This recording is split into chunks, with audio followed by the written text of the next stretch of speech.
In Los Angeles and across America, people of color are suffering and dying from disproportionate health impacts on a planet that has less than 10 years to prevent irreversible damage. Heat illnesses, respiratory illnesses, water-related illnesses, food system impacts, insect-related diseases, black maternal health, and mental health effects. As the impacts of climate change mount, millions of vulnerable people, our people, are going to bear the brunt of these extreme environmental events, which will likely lead to forced displacement, loss of cultural identity, and other related risks. These realities are as real as rain. Stay tuned to KBLA Talk 1580 for more details about the most progressive multimedia and live events campaign any black media outlet has ever undertaken to combat the climate catastrophe. Experts, events, empowerment. It's all on the way from unapologetically progressive KBLA Talk 1580. We don't black down. We level up. Level up, level up, level up, level up, level up, level up, level up, level up, level up, level up, level up, level up, level up, level up, level up, level up. 1, 2, 3, go!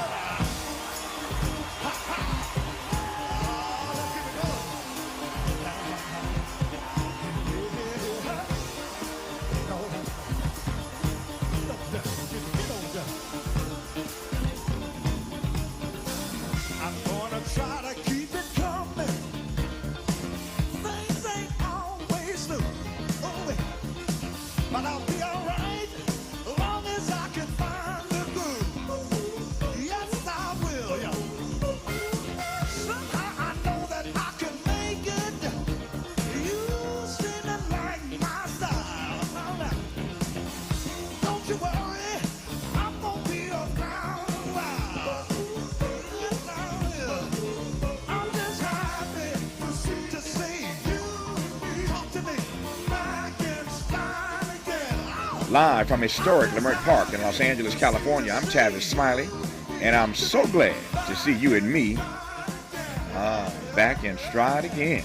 Before we get started with today's show, let me invite you to follow me on Facebook and Instagram at The Real Tavis Smiley, and get updates on X, that's formerly Twitter, at Tavis Smiley. By the way, should you miss any part of today's program or want to catch up on previous shows, you can always visit thetavissmileyshow.com. That's thetavissmileyshow.com, or wherever you get your podcast, and listen to the Tavis Smiley podcast at your leisure. Another great show on tap for you today. In our second hour, a conversation with co-authors Dr. Kara Natterson and Vanessa Kroll-Bennett about the book that parents all across America are fighting, trying to get their hands on. It's called This Is So Awkward, Modern Puberty Explained. I'm just thrilled we made it onto their insanely busy book tour calendar, and they will actually join us live in studio today in hour two. So newsflash, all parents who are raising kids who are in that puberty thing, you don't want to miss this conversation with these experts with some revealing new data that parents are anxious to hear, I hope today, once we get to hour two. In our third hour, two conversations. Up first, the abduction of Betty and Barney Hill, alien encounters, civil rights, and the new age in America. That's a whole lot, all mixed in together. Alien encounters and civil rights. So here's the story. In fact, the story is not so much about UFOs as it is about race. How can I put this? I can try to explain it to you, but I can't understand it for you. So you just got to stick around for the top of hour three when we talk with Matthew Bowman about one of the most famous alien abduction stories ever in America. It took place in a rural area of New Hampshire back in 1961. So we'll talk about alien abductions and civil rights, and you'll understand better how it all fits together when we get to that hour. On the B side of hour three, Vedette Coleman Robinson of the Association of African American Museums on how these black institutions are seeing a huge influx of patrons, and we believe it's due to these book bans and civil unrest. Who knew? Black museums are once again in vogue. Lines out the door now, given what's happening in our society. We'll talk to Vedette on the backside of hour three. We commenced today's show, though, with two more conversations in this first hour. On the B side of this hour, racial battle fatigue, Dr. William Smith preeminent mental health scholar, on a new report and a new effort, in fact, by the Ad Council to focus on the mental health of Black and Hispanic men. Yes, it has risen to that level where the Ad Council is now involved trying to save the lives and improve the health of Black and brown men all across America. We'll talk about that on the B side of this hour. We commenced today's show talking politics, though, with political analyst, founder and president of Righteous Media, and the host of the Independent Americans podcast, our friend and brother, Paul Rykoff. Paul, how are you today, sir? I'm well, sir. Good to be back with you. It's been too long. It's been too long. Good to hear your voice. Let me set the stage. A lot to talk about in this half hour that we have, and we'll move through as swiftly as we can. But there is trouble in the world. There is trouble in the world. Let me just try to set the stage right quick. Inside the UN Secretary General Antonio Guterres has alleged violations of international law in Gaza by Israel and urged an immediate ceasefire, as Israel, of course, continues pounding the Palestinian territory in response to these Hamas attacks. And so there's a deep crisis now dividing the UN Security Council. In fact, after the UN Secretary General made these comments, Israel almost immediately demanded his resignation. I want to get to that, Paul, in a moment here about the way we go about even having this conversation without people being canceled for expressing differing points of view. And that's not bashing Israel. It's just that they are quick to, not just they, but folk in this country. Everybody's being canceled for just trying to find a way to engage in this dialogue. Authors are being canceled at the 92nd Street Y in New York City. UN Secretary Generals are being asked to resign. It's getting really insane, but this issue has divided the UN Security Council. We'll talk about that. Antony Blinken, our Secretary of State, warned Iran yesterday that we will respond decisively, that's his word, to any attack. So there are concerns today that this war may widen any moment now.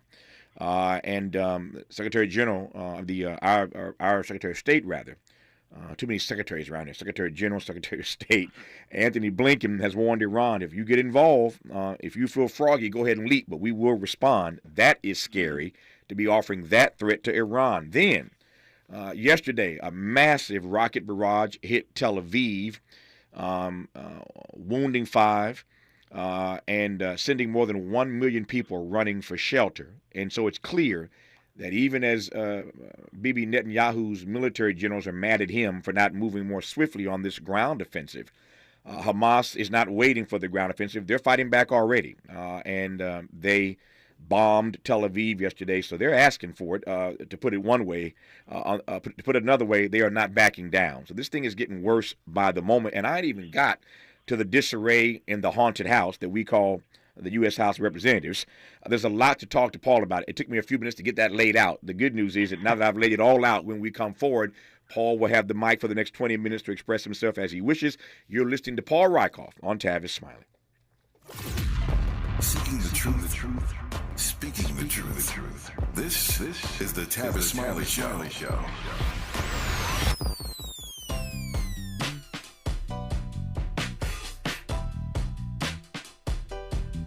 Escalade IQ. This the intro to the all-electric Cadillac perfection like Zoom. And on a full charge, you get 450 miles without the stop. IQ.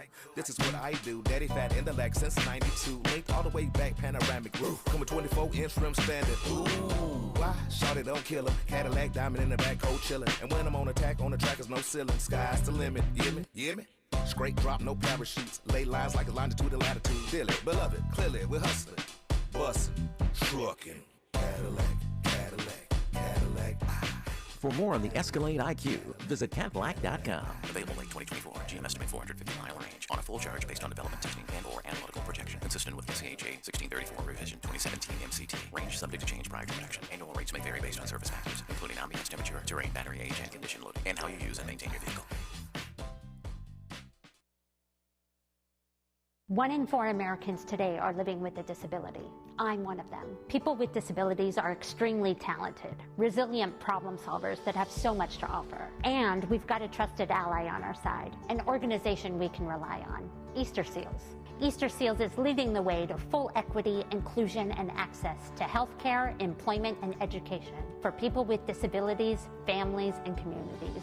That's my Easter Seals. Make it yours. Learn more and get involved at easterseals.com. Is your eyesight changing? I can't read this anymore. Don't lose hope. People just like you are working every day using Braille, screen magnification, speech technology, and other tools and blindness skills. Your eyesight may have changed, but your goals, they don't have to. We can help. Visit us on the web at blind.org. The National Federation of the Blind.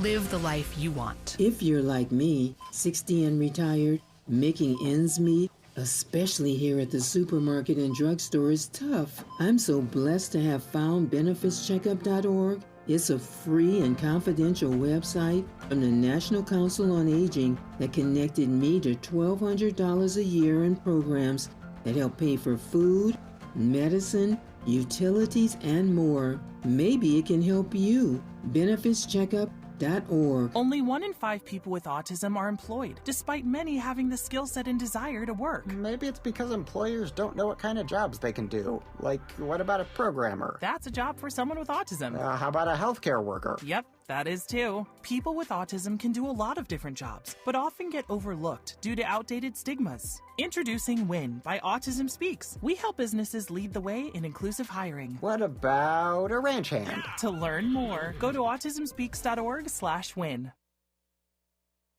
Helping to make you the most knowledgeable person in your circle of friends. This is Tavis Smiley.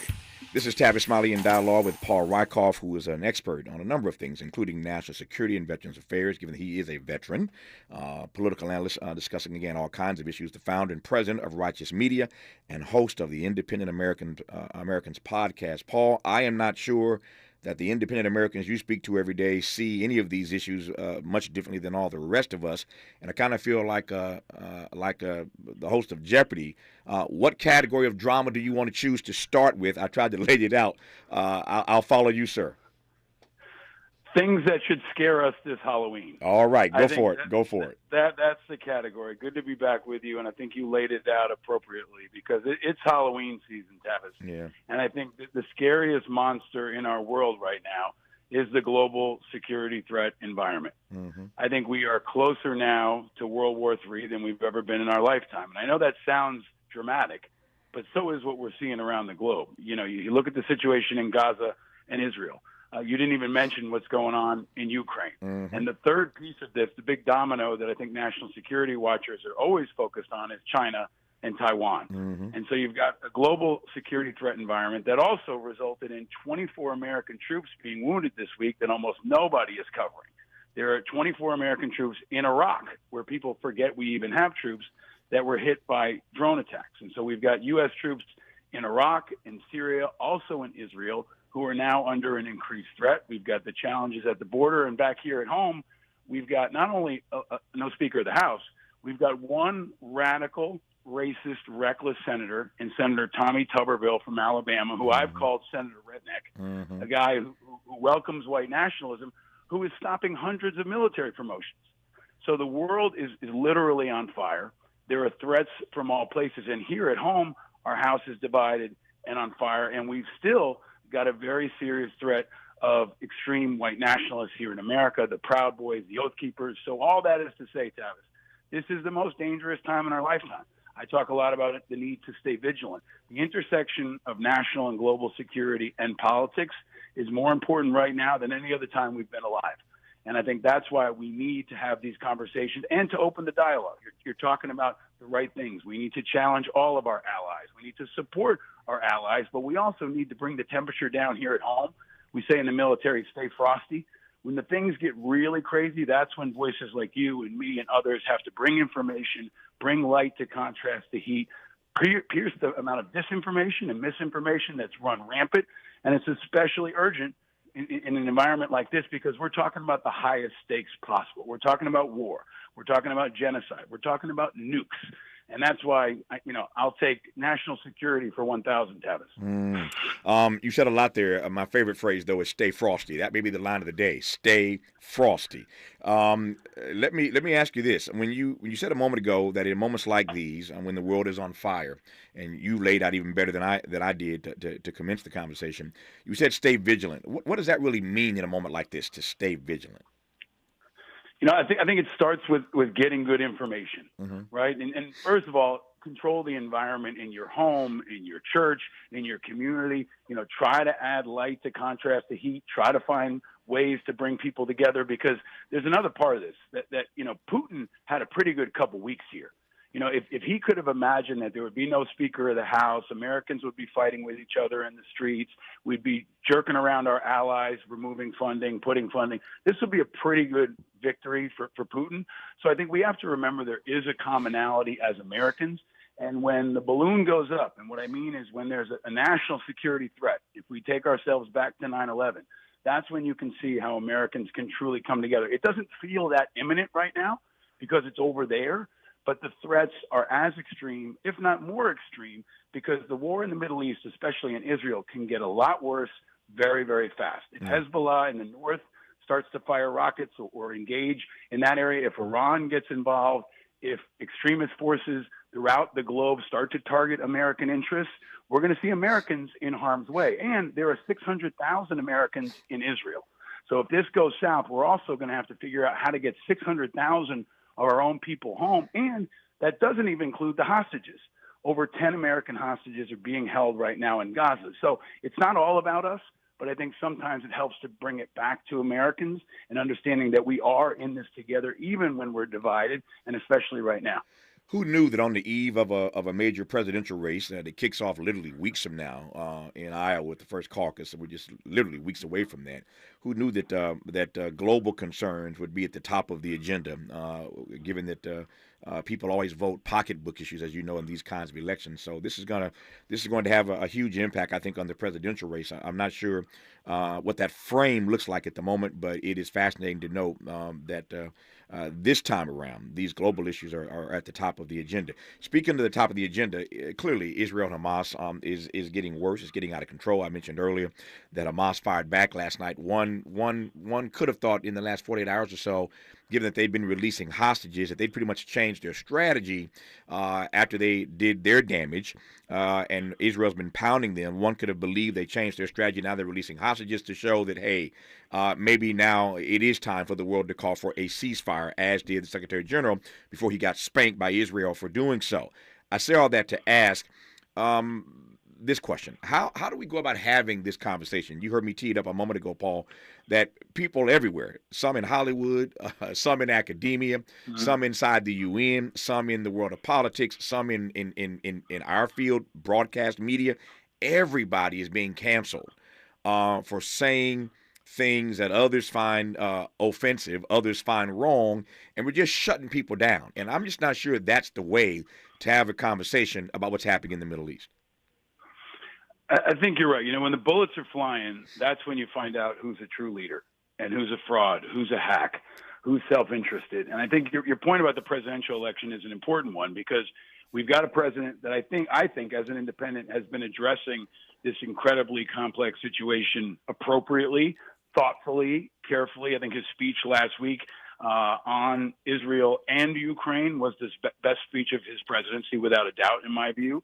And I think leaders have to set the tone. We have to keep in mind, we've got a contrast on the other side that's also a national security threat, because President Trump, in my view, is the biggest threat to our domestic national security. There is an insurgency in this country that wants to violently overthrow the government, that does not respect the election, and that is right now full of what I would call political suicide bombers. People like Tommy Tuberville, the extremist senator from Alabama, who says, you know what, I don't like the way this president or this White House is talking about abortion, so I'm going to throw my politics into the Pentagon and stop hundreds of military promotions, to include the commander who would be right now running the Navy's Fifth Fleet, where 2 aircraft carriers are sitting outside of Israel. So it all comes together in a really complex way, but I come back to leadership.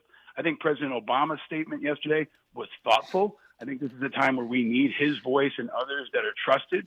And you got to shut off some of the nonsense. If you feel like it's getting hot, if you feel like it's not respectful, if you feel like it's not open, change the channel. I've been telling a lot of people, find the good voices like you, Tavis, that have been around for a long time, that understand complexity and can manage what is right now kind of a circus. You got to have a ringleader who can manage it with respect and thoughtfulness. And at the end of the day, what's going to keep us safe?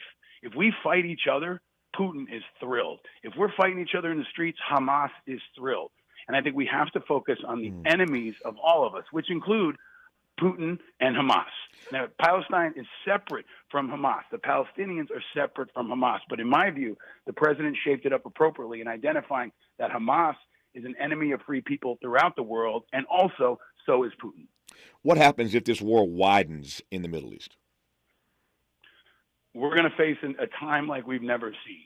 And I know that, again, I don't want to scare people, but I think it's important for people to be grounded in real talk.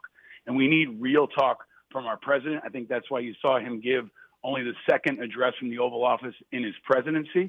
You could see hundreds of thousands of Americans trying to get out of Israel. You can see that entire region engulfed in war, and that's going to be paralleled by an ongoing war in Ukraine. And then you could see smaller things happening, like, for example, the Baltics, where Lithuania, Estonia, Latvia, Putin could push into countries like that. So it could be a new World War III. I mean, it won't look the same as the last World War, but it could be a 2 to 3 front war simultaneously happening at the same time, especially if China decides to flex. That's the one that I think most folks are not tracking on. Their economic might, their military might is always looming. And in many ways, they're being patient right now and watching us and others kind of punch ourselves out, not only on our adversaries in Ukraine, but on ourselves. Yeah. Hamas specifically, again, I raised this issue earlier. They launched this rocket barrage on Tel Aviv yesterday, left millions, over a million people scrambling for shelter. We're told 5 were wounded in that particular attack. Again, in the last few days, they've been releasing hostages. It's a slow drip, but they've been releasing hostages. Somebody suggested that they're just, playing the world with this game of releasing hostages here or there. And then out of nowhere, bam, they dropped this rocket yesterday, launched this rocket against Tel Aviv.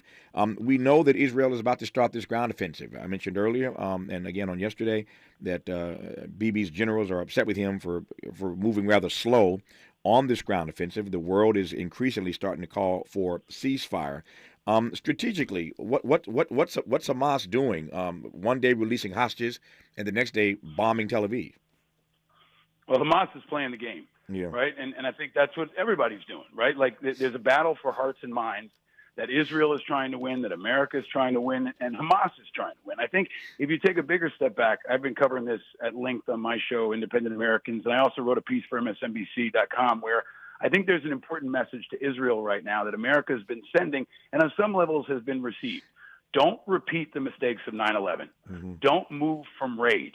Have a clearly defined goal. Have a plan for what happens after the bombs drop. And that's where Israel has not yet communicated to the world what their intentions are. And I give Biden credit. I think he and Blinken and others have encouraged restraint because after 9/11, President Bush told everybody to go shopping. We invaded Afghanistan. We invaded the wrong country. We got bogged down in wars for decades. We drained our economy. We lost thousands of lives.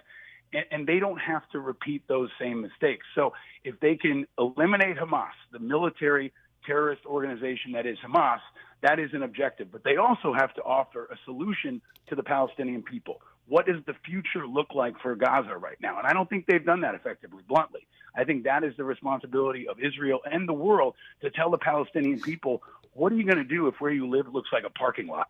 Because we did that in Iraq, and we saw an insurgency that lasted for a long time. It didn't further our objectives. So this has got to be the whole world involved and united in finding a vision for the future that can provide peace for everyone.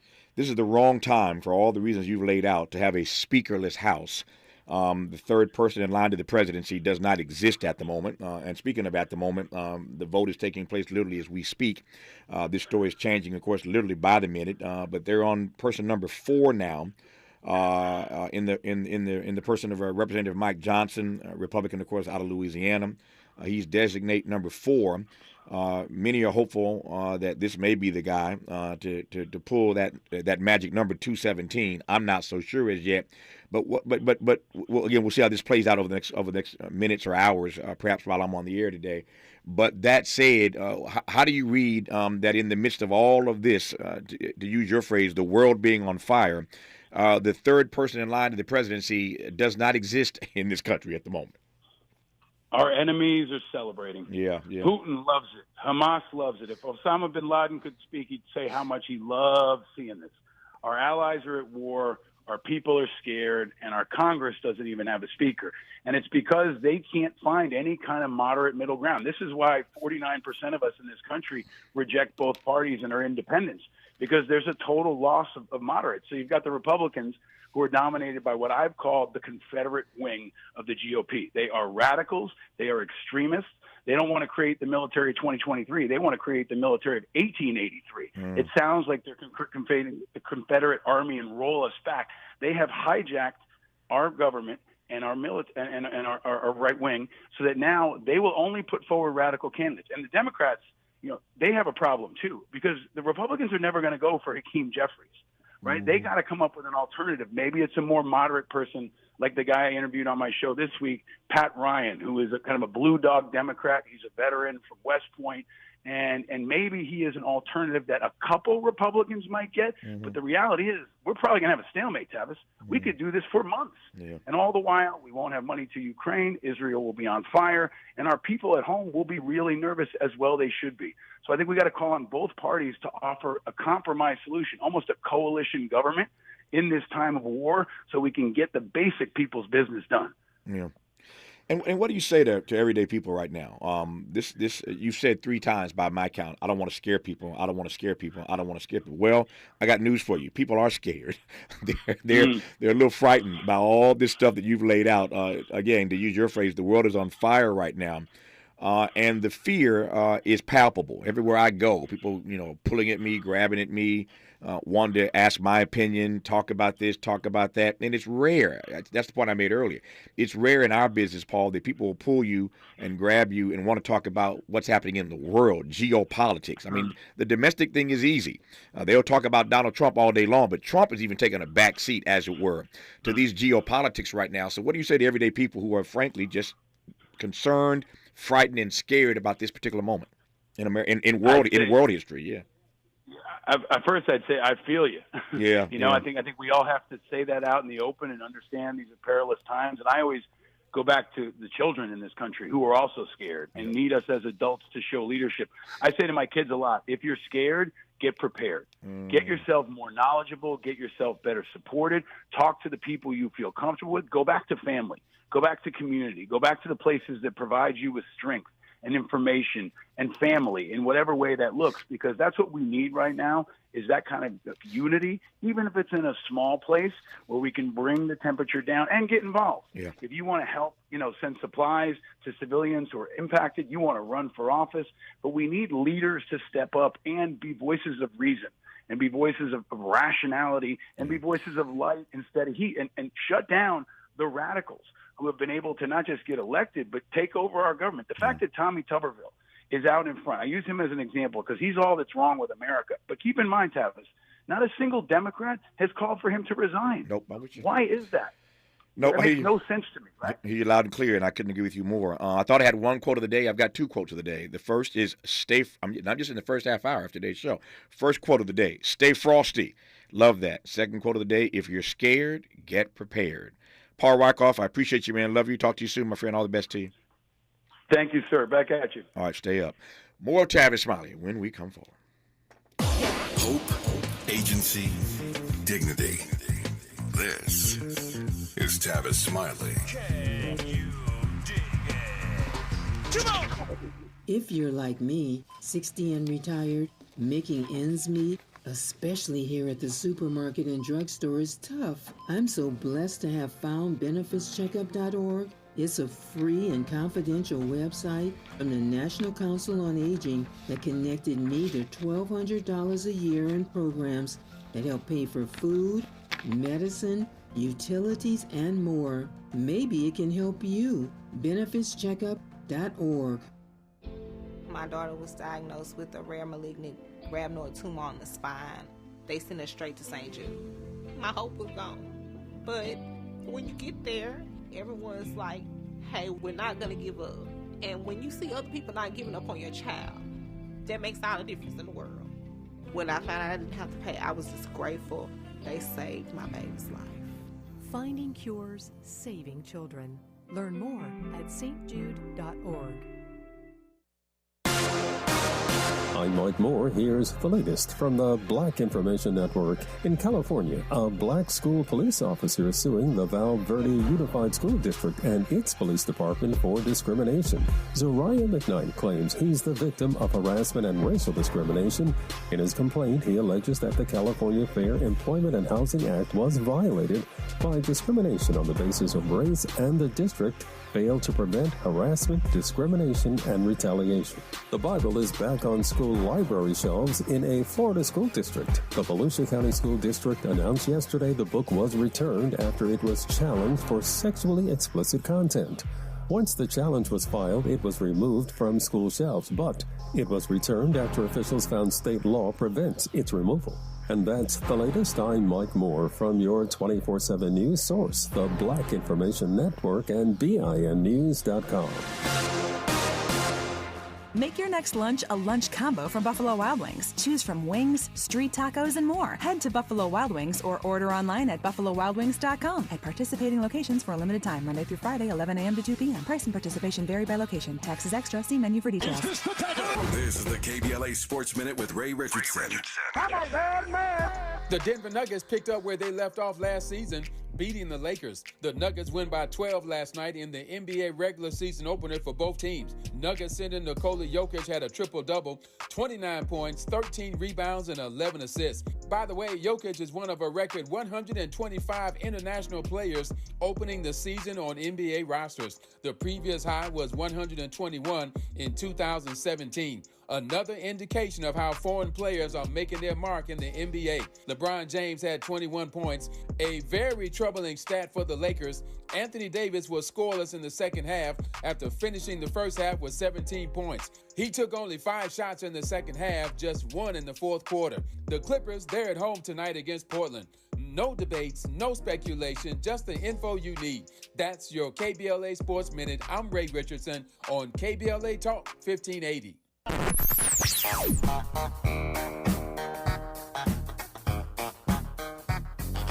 This is KBLA Talk 1580. Talk radio. That's music to your ears. We're unapologetically progressive. KBLA Talk 1580. Hi, I'm Kyle at Blindster.com. Shopping for new blinds? At Blindster, we offer over 50 different blinds, shades, and shutters at low prices, custom made for your windows, and shipping is free. Shop at home and order 10 free samples of any product before you buy. Blindster.com. For all of us, this generation and the next, there is simply no place in our lives for litter. And yet, it's everywhere we look. And unfortunately, it does belong to all of us. So, let's come together and create a litter-free, clean California, once and for all. Remember to properly dispose of your trash and recycling. Secure truckloads with tarps to keep debris from flying out. Clean out your car when you're at a gas station. Take pride in your community by organizing a cleanup event. Or join a cleanup event near you. Zero litter is the goal. Join us at cleanca.com. That's cleanca.com. Let's do it together. Brought to you by Caltrans. cleanca.com.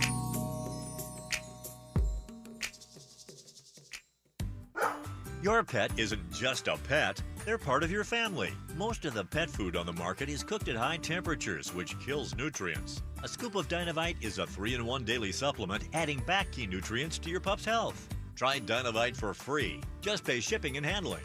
Learn more at dinovite.com/radio. That's dynavite.com/radio. Happier, healthier with every bite. Over 1 million pets helped with Dynavite.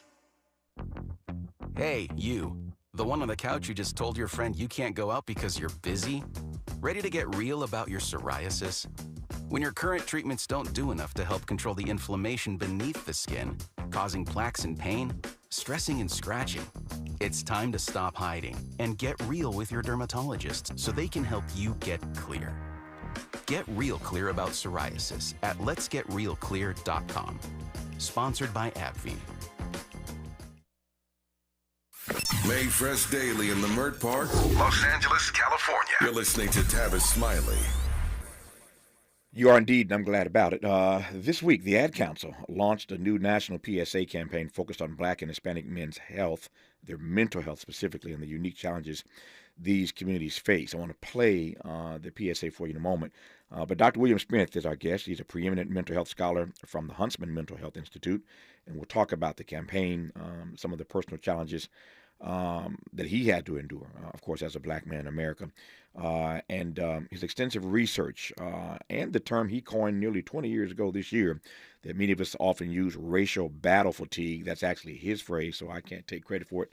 Neither can anybody else who you hear use it. He coined it almost 2 decades ago, racial battle fatigue. But what's happening with Black and brown men in this country that has the Ad Council so concerned as to run a PSA all across the country on radio and television trying to draw attention to this particular crisis. Here's the spot, and then we'll talk to Dr. Smith.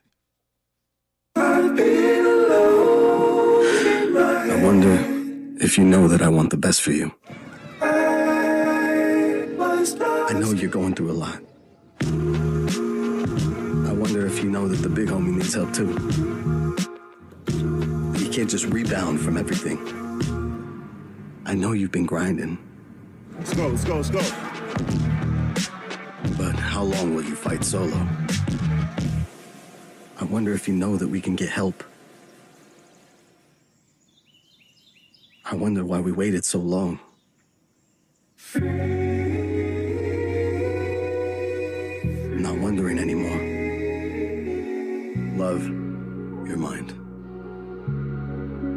Let's see how far we can go. Creative, very creative. I love that. Love your mind. Didn't see that coming, did you? A message from your mind. Again, very creative, and I'm delighted to have Dr. William Smith as our guest on this program. Dr. Smith, how are you today, sir? I'm doing fine.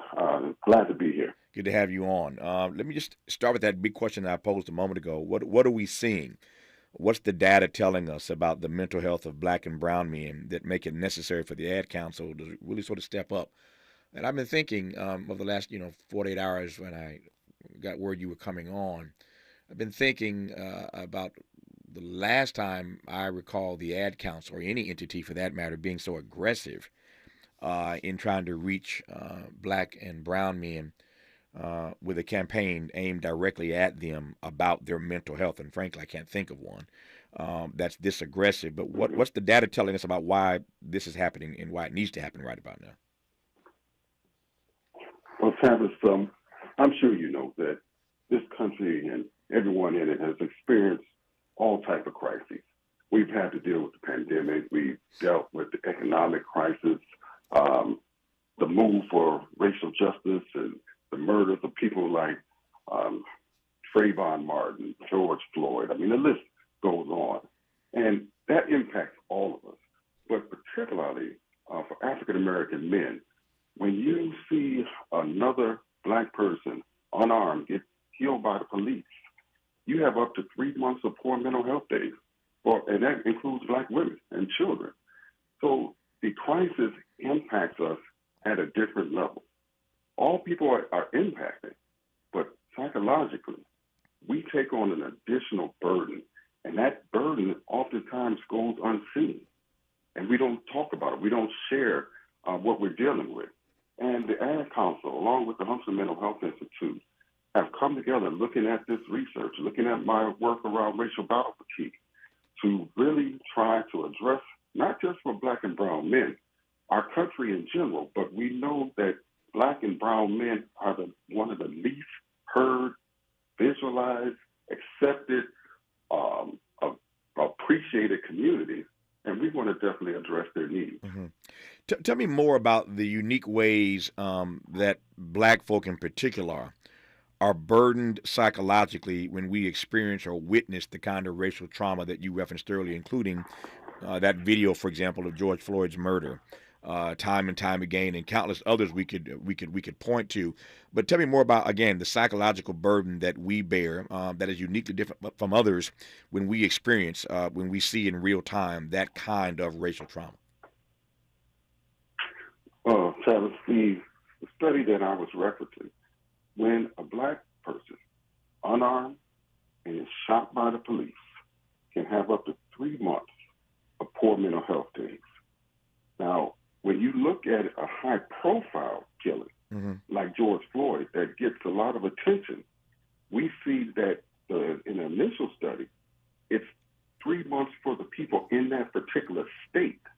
But a high-profile killing, it impacts Black people across the country.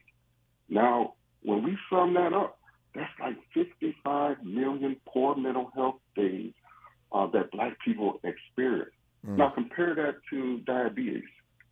75 million poor mental health days for all people in the United States who suffer from diabetes, let alone just one incident like George Floyd, can have a tremendous impact on the mental health of Black people. And that's why this is so important. What is it about us? I'm fascinated by this. What is it? I think I know the answer, but you're the expert. I'm just a talk show host asking questions. But what is it about us that allows us to take that on? And let me preface it by saying this. I was in a conversation the other day about something that is disconnected, but I think but related. And that is the notion that I was expressing the other day that for better or for worse, Black people are the most forgiving people in the world. We are the most forgiving people in the world. Sometimes that plays to our advantage. Sometimes I believe it disadvantages us in significant ways. But we are a very forgiving people. Nobody believes in redemption the way that we do. So we're forgiving people. I want to just set that aside for the moment. Again, I was in that dialogue the other day and come back to this dialogue about what it is about us that makes us, my word, not yours, so sensitive, so sponge-like, that we take this on, that we take this in. And when we experience this kind of trauma, we end up having months, as you put it, of bad mental health days. Others can sort of shrug stuff off. I don't know that white folk imbibe this stuff in the way we do. When something happens bad in the world for white folk, I don't know, they walk around with a bunch of bad mental health days the way we do. So what is it about us that just makes us so, if I can use the word susceptible, and I don't mean that in a negative way, but so susceptible to taking this on, to taking this in, if that makes sense to you? Well, let me start with your last part of your question first, and then I'll go to the beginning. But in those studies that I referenced, it was quite interesting to find that white people who also saw an unarmed Black person shot and killed by the police did not have poor mental health days. Hold that thought. Hold that thought. That did. I'm not laughing. I am actually. That did not surprise me. So we see George Floyd get shot, or in this case, a knee on his neck. We see others get shot. We have 3 months of bad mental health days. The good white folks see the same thing, and they're not necessarily impacted in the same way. Imagine that. Not surprised. I want to hear more about it when we come forward. I guess Dr. William Smith, you're listening to Tavis Smiley. What's your quarrel with the world? You're listening to Tavis Smiley. What is dedication? My biggest fear in the middle of my addiction was that my kids wouldn't have a father. And I started thinking, you know what? This isn't my story. I definitely had to become a better man to be a better father. It's important to me that my kids are empowered and truly believe that if they can think it, they can do it. That's dedication. Visit fatherhood.gov to hear more. Brought to you by the U.S. Department of Health and Human Services and the Ad Council. Joey from Vermont, a farmer trying to get through the winter. Adriana from South Carolina, a single mother living paycheck to paycheck.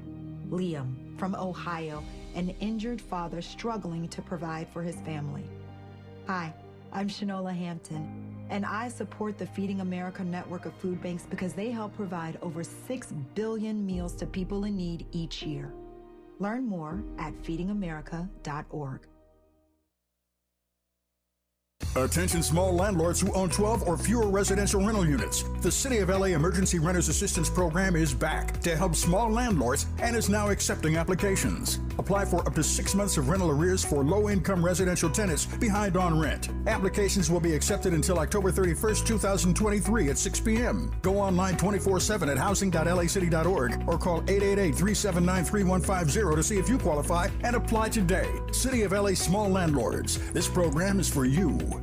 Happy birthday, Metro K-Line. Whether traveling for business or pleasure, it's time you made today a K-Line day. The K-Line can connect you with fun, food, friends, and family from Crenshaw to Inglewood in one safe, clean, comfortable ride. Take the K-Line today and experience the diversity that makes LA such a great place to live, work, and play. Make it a K-Line day. Go Metro. Visit metro.net/K-Line. The Green Foundation, key health influencer, empowering our Black communities through action. The Green Foundation advocates for affordable health care, accessibility, and knows the importance of culturally relatable health care. Regardless of income, we believe it is a right for optimum health. The Green Foundation has been at the forefront for 25 years, dedicated solely to promoting prevention through early detection, annual screenings, and nutrition. We know you because we are you. Our hand-holding approach supports you and your family to receive your right to be treated fairly and receiving quality healthcare services. We want you and your family to know COVID-19 was devastating to our families and to our wallet. We can build back better by understanding prevention, wearing your mask, washing your hands, social distancing, and understanding the impact of long COVID. Get the care you deserve. Take advantage of your privileges. Contact us, info@thegreenfoundation.net. info@thegreenfoundation.net. Let's get back to more of this rich dialogue with Tavis Smiley. All right, Dr. William Smith, you were just starting to tell me about how others we know from the data respond or don't respond to the kind of racial trauma that Black folk are subjected to. I'd ask you, for those who may have just tuned in, why it is, to your earlier point, we take on this psychological burden of having bad mental health days when we see bad stuff happen to our people. And you were saying that the data said, what about the good white people? Well, what the data does show is that when Black people see a high-profile killing of another Black person who's armed, they can have up to 3 months or more of poor mental health days. Okay. That doesn't impact white people when they see it. Mm-hmm. Here's the kicker, Tavis. Okay. When the Black person is armed, then it drops for the Black people who see it. They really aren't impacted with poor mental health days. They might be sad, be like, oh, man, that's a loss. So it's the difference. Here's one who's armed versus one who's unarmed and being aggressive toward the police. Now, with whites, it measures about the same. Mm-hmm. So we have a different experience of the world, and the world treats us differently in such a way that it causes additional stresses. And that's what I call racial battle fatigue. Hold the phone for a second, because now this is getting good, as we say around here. It's getting good. You just said something now that I need to interrogate. So if I heard you correctly, when white folk see the racial trauma or drama that Black folk find themselves in or often subjected to, whether the Black person is armed or unarmed, it doesn't appreciably change the way white people feel about what they saw.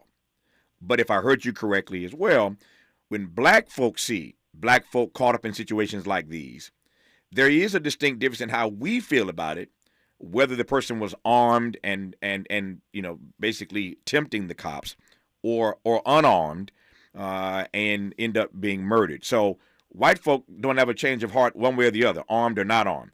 When Black folks see this stuff, we do have a difference in how we feel, how we have or don't have bad mental health days based on whether the brother or sister was armed or unarmed. If I'm correct about that, how do you read that dichotomy, that distinction? Well, some people will look at that as saying they got what they deserve, right? Right, okay. Others will look at that and say this is still systemic injustice going on. Mm-hmm. And they'll have an interpretation and explanation for this. So, yes, when we measure poor mental health days, there is a difference. Mm-hmm. And how do you read that? That's the Black part, not to the white part. How do you read the fact that the good white folk, whether we're armed or not armed, don't see there's really no appreciable difference in the number of bad mental health days they have based on what they witnessed? Well, all of us have racial socialization. So those are stories that are told over and over from parents, teachers, ministers, priests, you name it, the radio stations, television, mm-hmm. that train us how to interpret our so-called reality. So some people will see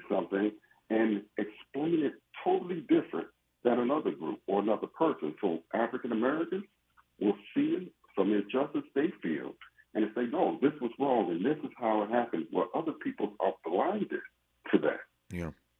And All right. so, again, that causes a different stressor. Nope, I hear it loud and clear, and I feel it more than just hear it. When we come forward in our remaining moments with Dr. William Smith, preeminent mental health scholar from the Huntsman Mental Health Institute, we'll turn our attention finally, and once again, to this new national PSA campaign focused on Black and Hispanic men's mental health and the unique challenges both of these communities face. You're listening to Tavis Smiley. Interrogating and unpacking. That's what we do around here. You're listening to Tavis Smiley.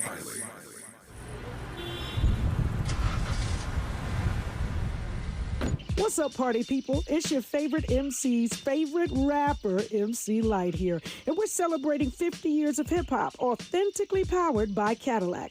And we're going to take it way back to where it started. It was only fitting that hip-hop began with teenagers at a back-to-school jam in the rec room of a South Bronx apartment complex by an 18-year-old brother. By the way, I'm also sure he had a Cadillac parked outside. He noticed the energy on the dance floor when he switched between two turntables, extending the beats, repeating the breaks, and never losing the rhythms. And that was the birth of hip-hop. And from that moment, it took off. For more on how Cadillac is celebrating hip-hop's 50th, visit Cadillac.com/audacity. Some people won't give you the real talk on drugs, but it's time we know the facts. Fentanyl is killing people. It's a powerful opioid, often made illegally and commonly mixed with illicit drugs. It can even be pressed into counterfeit pills that resemble prescription medications. Just 2 milligrams, about the size of a few grains of sand, could potentially be lethal. This isn't an ad to scare you, but it is an ad to make you think twice. Get the facts. Go to realdealonfentanyl.com. This message is brought to you by the Ad Council. To boldly go where no man has gone before. Boldly taking talk radio where it has never gone before. New vistas, new voices, new views, new visions, new victories. We're KBLA Talk 1580, and we're taking public media black. At Susan G. Komen, we believe that ending breast cancer needs all of us working together. Because if you've just been diagnosed and don't know where to turn, we've got you. If you can't afford the treatment you need, we've got you. And if you are driven to honor the loved one you've just lost, we have a place for you here. Because of you, we're supporting those who need help today while tirelessly searching for tomorrow's cures. Visit Komen.org and be a part of our Susan G. Komen community today. Do you have both Medi-Cal and Medicare?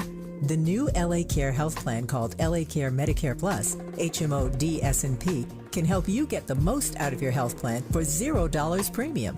LA Care is here to provide Angelenos with access to quality health care at an affordable cost. For $0 premium, you can get full benefits from vision coverage and in-home support services to prescription drug coverage, plus more. Call 855-688-1479. 855-688-1479.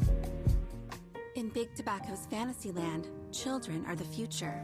Here, tobacco companies are committed to higher education, offering scholarships to students who submit essays about the benefits of vaping. The tobacco industry even sponsors summer camps for kids. Don't worry, the tobacco-sponsored programs have been linked to leaving your kids more interested in smoking. In Big Tobacco's Fantasyland, the world's deadliest industry is your child's friend. See reality at undo.org. Sounds different, huh? This is Tavis Smiley. Dr. William Smith, what do we hope to accomplish with this PSA from the Ad Council? Well, we want to capture the attention of America. All people are dealing with stress. All people have poor mental health crisis. We all have good and bad days. But joining partnership with the Ad Council, we looked at the research. So what we want people to do is to be proactive, put themselves first. You can't show up for other people, your spouse, your partner, your children, if you don't take care of your own mental health. So we want them to be proactive. So Love Your Mind is a love letter from your mind to your body. LoveYourMindToday.org is where you can go to see more information. But But the most important thing is be proactive. Take care of self. We've all heard about your physical health. Taking 10,000 steps a day leads to better physical health. What steps are we taking for mental health? You got to track that as well, Tavis. So if we can make healthier choices around our mind, we can live a fuller life, and we can show up better for other people as well as ourselves.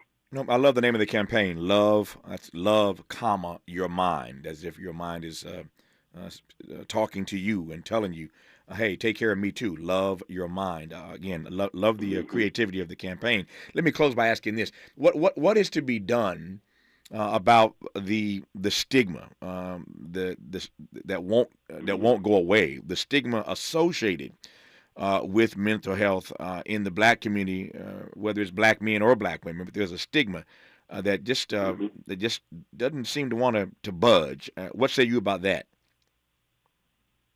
Well, that's what we're trying to attack head on. That we should remove the stigma. The stigma around I'm not seen as strong if I talk to other people about my problems. Oftentimes we're taught to not be selfish. We're taught to look out for other people. We have to be more selfish about our own mental health, Tavis. And we have to be able to talk to friends, talk to people at your church, talk to specific people that you trust. Maybe consider mental health therapy or do exercises, coping strategies that can lead to better mental health. Better mental and physical health, Tavis, work hand in glove. And we have to remember that, particularly as a black community, we deal with a lot of daily microaggressions, macroaggressions, all type of aggressions, Tavis. Yeah. And if we don't step up and do something, we will have higher morbidity and mortality rates in the upcoming years. Yeah, no, we know that old adage, when they get a cold, we get pneumonia, we get the flu. So when the data tell us, as it does, that this campaign comes at a time when 49% of Americans age 16 to 65 report having a mental health condition, and among those, less than half, 48%, say they are getting help or treatment. Those aren't good numbers. So the numbers are that everybody's wrestling with something. Right. But the numbers also indicate that most of us ain't getting help with it. Now, that's the society writ large. Take those numbers and put them in black, and you get a very different story, again, because of the stigma in our community associated with mental health. But the data is also is pretty clear that young black folk, in particular, young black men, are having some real mental health challenges. And so in steps Dr. William Smith and his team at the Huntsman Mental Health Institute in partnership with the Ad Council to run this promo that I'm sure you'll hear on this station, other stations across the country, television and radio, trying to draw attention to the mental health of our people. Dr. Smith, thank you for your work and witness. Good to have you on this program, sir, and all the best to you. Thank you, sir. More Tavis Smiley when we come forward. KBLA 1580 Santa Monica. The Palestinian enclave. The U.S. and Russia are leading international calls